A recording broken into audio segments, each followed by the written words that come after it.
Dans la barre d'adresse, tapez Flippity et vous retrouverez dans vos résultats l'environnement. Vous avez plusieurs jeux. Prenez Flashcard et Template. Vous allez être amené à copier le document sur lequel vous devrez ajouter les questions et réponses. Alors, par défaut, il y a des exemples, mais vous devrez tout supprimer pour mettre les vôtres. Je vais tout de suite mettre l'audio en français. Maintenant, je vais tout supprimer. Alors, la case A3, j'enfonce la majuscule et je vais dans la case D29. Delete, supprimer. Voilà. Maintenant, je vais aller copier mes questions. Je les ai préparées là, sur un autre fichier. Puis les taper là, directement dans les colonnes. Autre étape. Il faut maintenant publier sur le web. C'est dans Fichier, Publier sur le web et cliquer sur le bouton Publier. C'est indispensable pour que ensuite le jeu puisse être fonctionnel. Tiens, ici, je vais en profiter pour que cette première série de questions soit écrite sur des fiches bleues. Alors, la couleur doit être écrite en anglais pour que ça fonctionne.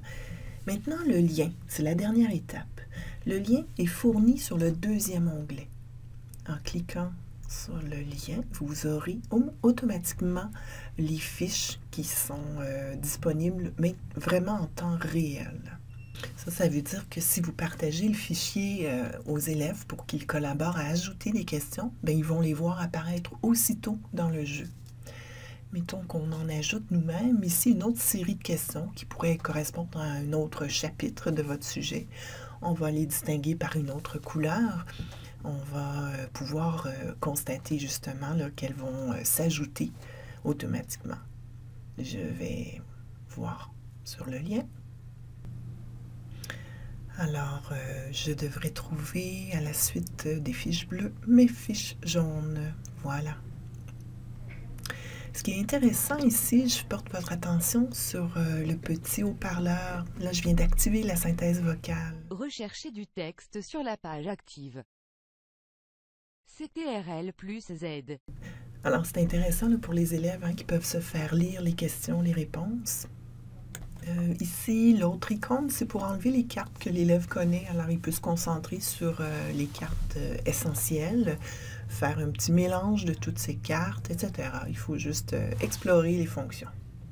Ce qui est intéressant avec Flippity, c'est que vous avez, avec le même contenu, des formes variées de révision.